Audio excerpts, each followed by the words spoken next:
पतिव्रता ब्राह्मणी का उपाख्यान, कुलता स्त्रियों के संबंध में उमा नारद संवाद, पतिव्रता की महिमा और कन्यादान का फल। नरोत्तम ने पूछा, नाथ, पतिव्रता स्त्री मेरे बीते हुए वृतांत को कैसे जानती है?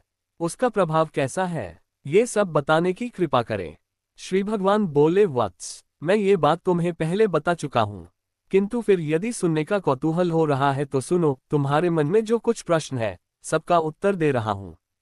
जो स्त्री पतिव्रता होती है, पति को प्राणों के समान समझती है और सदा पति के हित साधन में लगी रहती है, वह देवताओं और ब्रह्मवादी मुनियों की भी पूज्य होती है। जो नारी एक ही पुरुष की सेवा स्वीकार करती है, दूसरे की ओर दृष्टि भी नहीं डालती, वह संसार में परम पूजनीय मानी जाती है।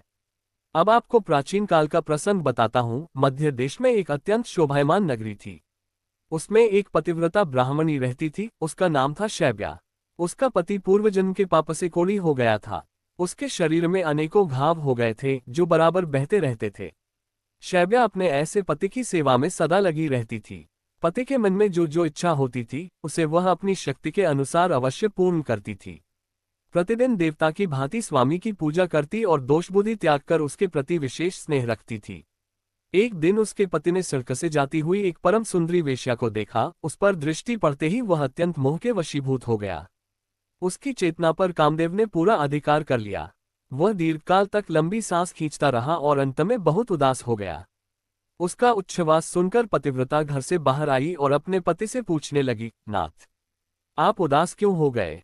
आपने लंबी सांस कैसे खींची? प्रभु, आपको जो प्रिय हो वह कार्य मुझे बताइए।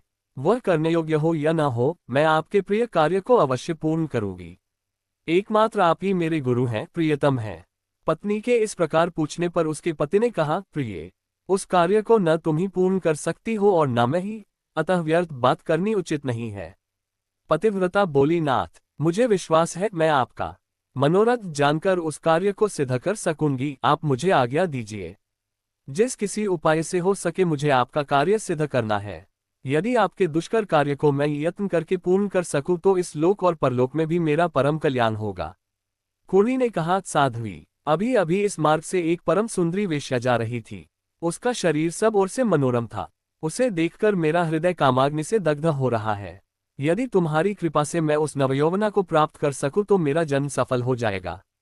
देवी, तुम उसे मिलाकर मेरा हित साधन करो। पति की कही हुई बात सुनकर पतिव्रता बोली, प्रभु, इस समय धैर्य रखिए, मैं यथाशक्ति आपका कार्य सिद्ध करूंगी। ये कहकर पतिव्रता ने मन ही मन कुछ विचार किया और रात्रि के अंतिम भाग उषा काल में उठकर वह गोबर और झाड़ू ले तुरंत ही चल दी। जाते समय उसके मन में बड़ी प्रसन्नता थी। वेश्या के घर पहुंचकर उसने उसके आंगन और गली में झाड़ू लगाई तथा गोबर से लीप पोतकर लोगों की दृष्टि पड़ने के भय से वह शीघ्रतापूर्वक अपने घर लौट आई। इस प्रकार लगातार 3 दिनों तक पतिव्रता ने वेश्या के घर में झाड़ू देने और लीपने का काम किया। उधर वह वेश्या अपने दास दासियों से पूछने लगी, आज आंगन की इतनी बढ़िया सफाई किसने की है? सेवकों ने परस्पर विचार करके वेश्या से कहा, भद्रे, घर की सफाई का ये काम हम लोगों ने तो नहीं किया है। ये सुनकर वेश्या को बड़ा विस्मय हुआ। उसने बहुत देर तक इसके विषय में विचार किया और रात्रि बीतने पर जो ही वह उठी तो उसकी दृष्टि उस पतिव्रता ब्राह्मणी पर पड़ी। वह पुनः टहल बजाने के लिए आई थी। उस परम साध्वी पतिव्रता ब्राह्मणी को देखकर, हाय हाय, आप ये क्या करती हैं? क्षमा कीजिए, रहने दीजिए। ये कहती हुई वेश्या ने उसके पैर पकड़ लिए और पुनः कहा, पतिव्रते, आप मेरी आयु, शरीर, संपत्ति, यश तथा कीर्ति इन सब का विनाश करने के लिए ऐसी चेष्टा कर रही हैं। साध्वी, आप जो जो वस्तु मांगे उसे निश्चय दूंगी। ये बात मैं दृढ़ निश्चय के साथ कह रही हूँ। सुवर्ण, रत्न, मणि, वस्त्र और भी जिस किसी वस्तु की आपके मन में अभिलाषा हो उसे मांगिए। तब पतिव्रता ने उस वेश्या से कहा, मुझे धन की आवश्यकता नहीं है। तुम्हीं से कुछ काम है, यदि करो तो उसे बताऊं। उस कार्य की सिद्धि होने पर ही मेरे हृदय में संतोष होगा और तभी मैं ये समझेंगी कि तुमने इस समय मेरा सारा मनोरथ पूर्ण कर दिया। वेश्या बोली, पतिव्रते, आप जल्दी बताइए, मैं सच सच कहती हूँ आपका अभीष्ट कार्य अवश्य करूंगी। माताजी, आप तुरंत ही अपनी आवश्यकता बताएं और मेरी रक्षा करें। पतिव्रता ने लजाते लजाते वह कार्य जो उसके पति को श्रेष्ठ एवं प्रिय जान पड़ता था कह सुनाया। उसे सुनकर वेश्या एक क्षण तक अपने कर्तव्य और उसके पति की पीड़ा पर कुछ विचार करती रही। दुर्गंधयुक्त कोढ़ी मनुष्य के साथ संसर्ग करने की बात सोचकर उसके मन में बड़ा दुख हुआ। वह पतिव्रता से इस प्रकार बोली, देवी, यदि आपके पति मेरे घर पर आए तो मैं एक दिन उनकी इच्छा पूर्ण करूंगी। पतिव्रता ने कहा, सुंदरी, मैं आज ही रात में अपने पति को लेकर तुम्हारे घर में आऊंगी और जब वे अपनी अभीष्ट वस्तु का उपभोग करके संतुष्ट हो जाएंगे तब पुनः उनको अपने घर ले जाऊंगी। वेश्या बोली, महाभागे, अब शीघ्र ही अपने घर को पधारो, तुम्हारे पति आज आधी रात के समय मेरे महल में आए।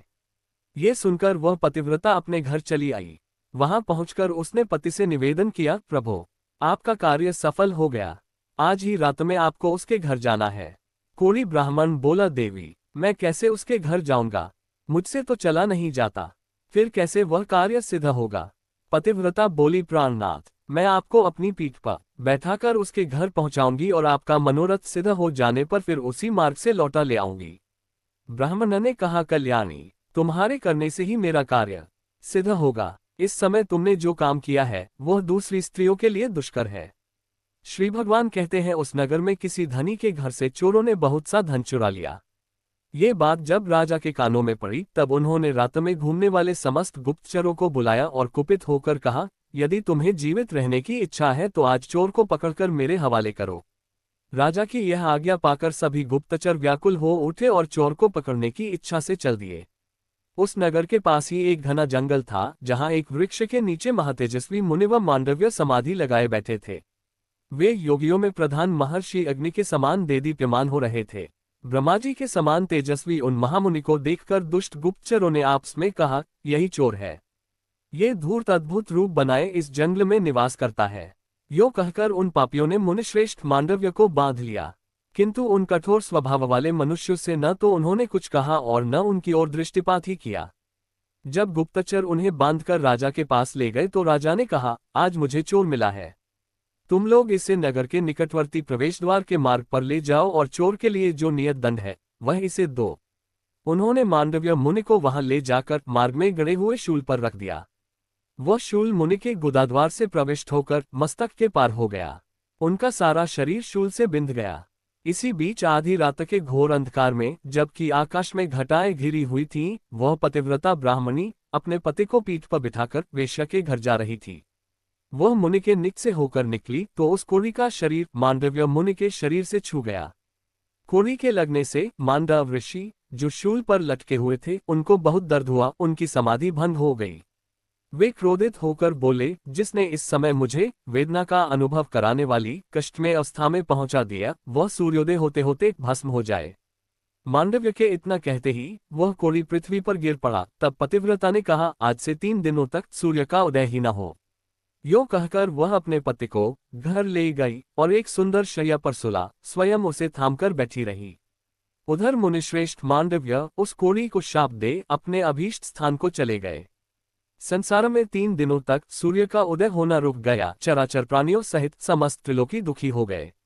ये देख समस्त देवता इंद्र को आगे करके ब्रह्मा जी के पास गए और सूर्योदय न होने का समाचार निवेदन करते हुए बोले, भगवान, सूर्य के उदय न होने का क्या कारण है, ये हमारी समझ में नहीं आता।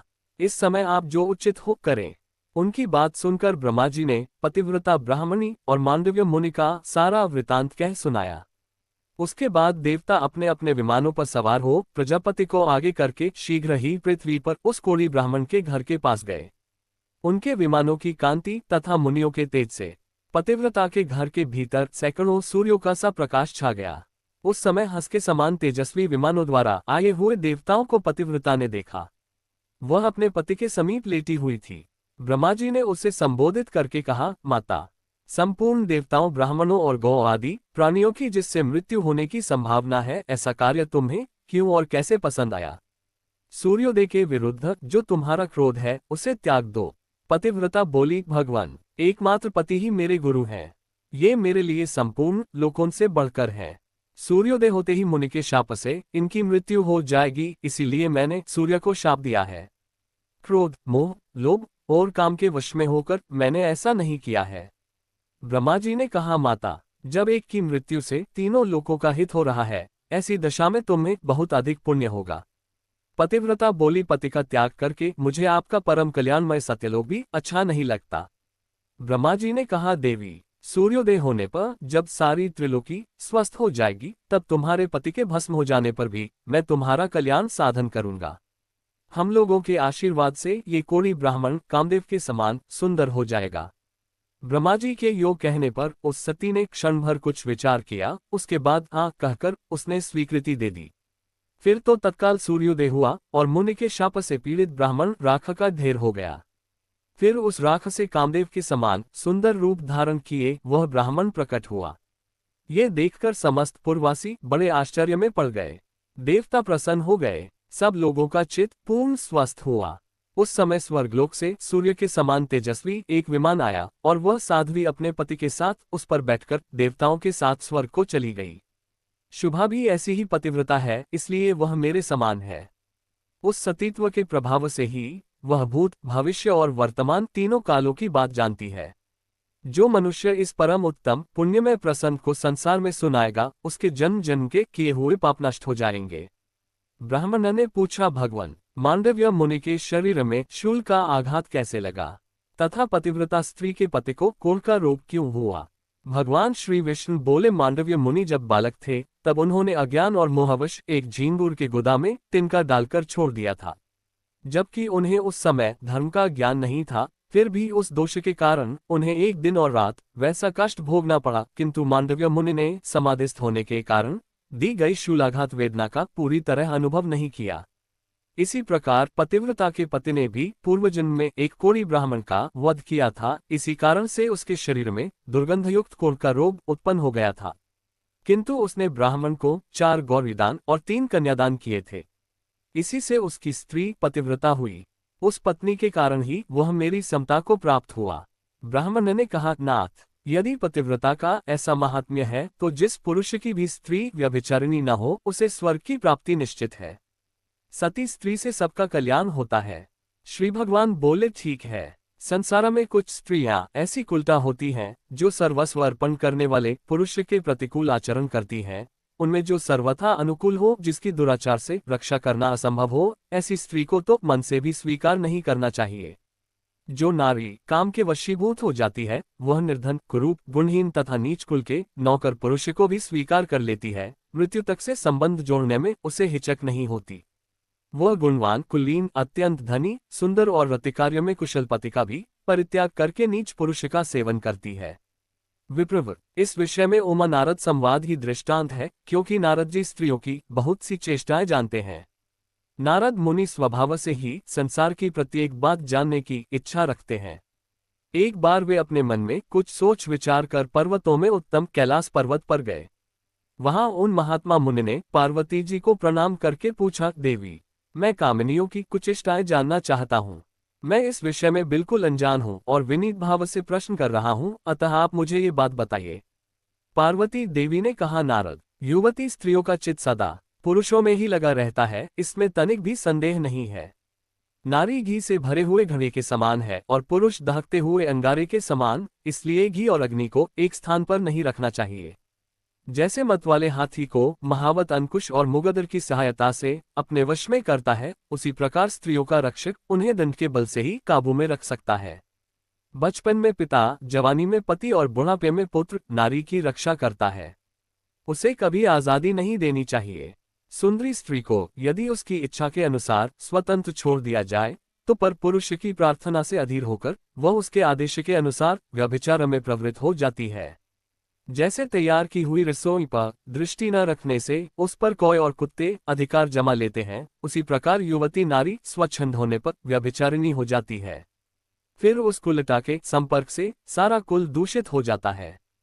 पराये बीज से उत्पन्न होने वाला मनुष्य वर्णसंकर कहलाता है। सदाचारिणी स्त्री पितृकुल और पतिकुल दोनों कुलों का सम्मान बढ़ाती हुई उन्हें कायम रखती है। साध्वी नारी अपने कुल का उद्धार करती है और दुराचारिणी उसे नरक में गिराती है। कहते हैं, संसार में स्त्री के ही अधीन स्वर्ग, कुल, कलिंग, यश, अपयश, पुत्र, पुत्री और मित्र आदि की स्थिति है। इसलिए विद्वान पुरुष संतान की इच्छा से विवाह करे। जो पापी पुरुष मोहवश किसी साध्वी स्त्री को दूषित करके छोड़ देता है, वह उस स्त्री की हत्या का पाप भोगता हुआ नरक में गिरता है। जो पराई स्त्री के साथ बलात्कार करता या उसे धन का लालच देकर फंसाता है, वह इस संसार में स्त्री हत्यारा कहलाता है और मरने के बाद घोर नरक में पड़ता है। पराई स्त्री का अपहरण करके मनुष्य चांडाल कुल में जन्म लेता है। उसी प्रकार पति के साथ छल करने वाली स्त्री चिरकाल तक नरक भोग कर कौए की योनि में जन्म लेती है और झूठा, बासी एवं दुर्गंधयुक्त पदार्थ खा खाकर जीवन बिताती है। इसके बाद मनुष्य योनि में जन्म लेकर विधवा होती है। जो माता, गुरुपत्नी, ब्राह्मणी, राजा की रानी या दूसरी किसी प्रभु पत्नी के साथ समागम करता है, वह घोर नरक में गिरता है। बहन, भांजे की स्त्री, बेटी, बेटे की बहू, चाची, मामी, बुआ तथा मौसी आदि अन्य स्त्रियों के साथ समागम करने पर भी कभी नरक से उद्धार नहीं होता। यही नहीं, उससे ब्रह्महत्या का पाप भी लगता है तथा वह अंधा, गूंगा और बहरा होकर लगातार नीचे गिरता जाता है। उस अधपिन से उसका कभी बचाव नहीं हो पाता। ब्राह्मण ने पूछा, भगवान, ऐसा पाप करके मनुष्य का उससे किस प्रकार उद्धार हो सकता है? श्री भगवान ने कहा, ऐसी स्त्रियों के साथ समागम करने वाला पुरुष लोहे की स्त्री प्रतिमा बनवाकर उसे आग में खूब तपाए, फिर उसका गाढ़ आलिंगन करके प्राण त्याग दे और शुद्ध होकर परलोक की यात्रा करे। जो मनुष्य गृहस्थाश्रम का परित्याग करके मुझ में मन लगाता है और प्रतिदिन मेरे गोविंद नाम का स्मरण करता है, उसके सब पापों का नाश हो जाता है। उसके द्वारा की हुई हजारों ब्रह्महत्याएं, 100 बार किया हुआ गुरुपत्नी समागम, 1,00,000 बार किया हुआ पेष्टी मदिरा का सेवन, सुवर्ण की चोरी, पापियों के साथ चिरकाल तक साथ रखना, ये तथा और भी जितने बड़े बड़े पाप एवं पातक हैं, वे सब मेरा नाम लेने से तत्काल नष्ट हो जाते हैं, ठीक उसी तरह जैसे अग्नि के पास पहुंचने पर रुई के ढेर जल जाते हैं। इसलिए मनुष्य को उचित है कि वह मेरे गोविंद नाम का स्मरण करके पवित्र हो जाए। परंतु जो नाम के भरोसे पाप करता है, नाम उसकी रक्षा कभी नहीं करता। अथवा जो प्रतिदिन मुझ गोविंद का कीर्तन और पूजन करते हुए गृहस्थाश्रम में निवास करता है, वह पाप से तर जाता है। तात, गंगा के रमणीय तट पर चंद्रग्रहण की मंगलमयी बेला में करोड़ों गोदान करने से मनुष्य को जो फल मिलता है, उससे 1000 गुना अधिक फल गोविंद का कीर्तन करने से प्राप्त होता है। कीर्तन करने वाला मनुष्य मेरे वैकुंठ धाम में सदा निवास करता है। पुराणों में मेरी कथा सुनने से मानव मेरी समानता प्राप्त करता है। जो पुराण की कथा सुनाता है, उसे मेरा सायुज्य प्राप्त होता है। इसलिए प्रतिदिन पुराण का श्रवण करना चाहिए। पुराण धर्मों का संग्रह है। विप्रवर, अब मैं सती स्त्रियों में जो अत्यंत उत्कृष्ट गुण होते हैं, उनका वर्णन करता हूँ। सती स्त्री का वंश शुद्ध होता है। वहां सदा लक्ष्मी निवास करती हैं। सती के पितृकुल और पतिकुल दोनों कुलों की तथा उसके स्वामी को भी स्वर्गलोक की प्राप्ति होती है। जो स्त्रियां अपने जीवन का पूर्वकाल पुण्य पाप मिश्रित कर्मों में व्यतीत करके पीछे भी पतिव्रता होती हैं, उन्हें भी मेरे लोकों की प्राप्ति हो जाती है। जो स्त्री अपने स्वामी का अनुगमन करती है, वह शराबी, ब्रह्महत्यारे तथा सब प्रकार के पापों से लदे हुए पति को भी पापमुक्त करके अपने साथ स्वर्ग में ले जाती है। जो मरे हुए पति के पीछे प्राण त्याग करके जाती है, उसे स्वर्ग की प्राप्ति निश्चित है। जो नारी पति का अनुगमन करती है, वह मनुष्य के शरीर में जितने रोम होते हैं, उतने ही वर्षों तक स्वर्गलोक में निवास करती है। मनुष्य के शरीर में 3.5 करोड़ रोम होते हैं। यदि पति की मृत्यु कहीं दूर हो जाए तो उसका कोई चिन्ह पाकर जो स्त्री चिता की अग्नि में प्राण त्याग करती है, वह अपने पति का पाप से उद्धार कर देती है। जो स्त्री पतिव्रता होती है, उसे चाहिए कि यदि पति की मृत्यु परदेश में हो जाए तो उसका कोई चिन्ह प्राप्त करे और उसे ही ले अग्नि में शयन करके स्वर्गलोक की यात्रा करे। यदि ब्राह्मण जाति की स्त्री मरे हुए पति के साथ चिताग्नि में प्रवेश करे तो उसे आत्मघात का दोष लगता है, जिससे न तो वह अपने को और न अपने पति को ही स्वर्ग में पहुंचा पाती है। इसलिए ब्राह्मण जाति की स्त्री अपने मरे हुए पति के साथ जलकर न मरे, ये ब्रह्मा जी की आज्ञा है। ब्राह्मणी विधवा को वैधव्य व्रत का आचरण करना चाहिए। जो विधवा एकादशी का व्रत नहीं रखती, वो दूसरे जन्म में भी विधवा ही होती है तथा प्रत्येक जन्म में दुर्भाग्य से पीड़ित रहती है। मछली मांस खाने और व्रत न करने से वो चिरकाल तक नरक में रहकर फिर कुत्ते की योनि में जन्म लेती है। जो कुलनाशिनी विधवा दुराचारिणी होकर मैथुन कराती है, वह नरक यातना भोगने के पश्चात 10 जन्मों तक गीधनी होती है, फिर 2 जन्मों तक लोमड़ी होकर पीछे मनुष्य योनि में जन्म लेती है। उसमें भी बाल विधवा होकर दासी भाव को प्राप्त होती है। कन्यादान। ब्राह्मण ने कहा, भगवान, यदि आपका मुझ पर अनुग्रह है तो अब कन्यादान के फल का वर्णन कीजिए, साथ ही उसकी उचित विधि भी बतलाइए। श्री भगवान बोले, ब्राह्मण, रूपवान, गुणवान, कुलीन, तरुण, समृद्धिशाली और धन धान्य से संपन्न वर को कन्यादान करने का जो फल होता है, उसे श्रवण करो। जो मनुष्य आभूषणों से युक्त कन्या का दान करता है उसके द्वारा पर्वत, वन और काननों सहित संपूर्ण पृथ्वी का दान हो जाता है। जो पिता कन्या का शुल्क लेकर खाता है वह नरक में पड़ता है। जो मूर्ख अपनी पुत्री को बेच देता है उसका कभी नरक से उद्धार नहीं होता।